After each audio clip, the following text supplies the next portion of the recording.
Ako po si Rinot Dinasco, 45 years old. Kami pinaksa na 40 na sila.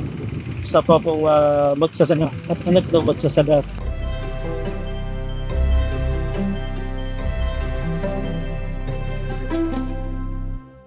Dito sa amin, nag-alternate po kami. Yung gulay, tapos mais or palay.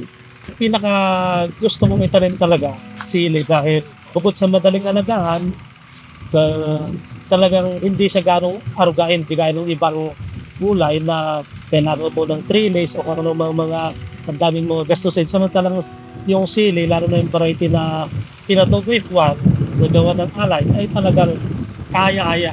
Matutuwa kami mga mas. Ang laman ng alay botanical, lalo sa pinatugwit one, bata pa lang siya, makikita mo na yung bulas ng katawan niya.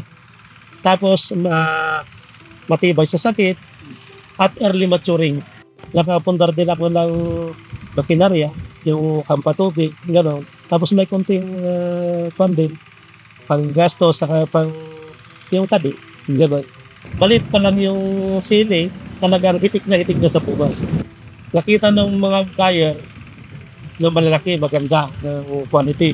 Ngayon, sa sobrang tuwa ko, talagang pinupuntahan talaga pinagagawan. Kumbaga nagkakaroon na ng bidding, gano'n. Mula sa aking puso na talagang tuwang-tuwa. Simula pagtanim hanggang pag-harvest, nandyan nakaalala ang Allied Botanical Corporation. Maraming salamat.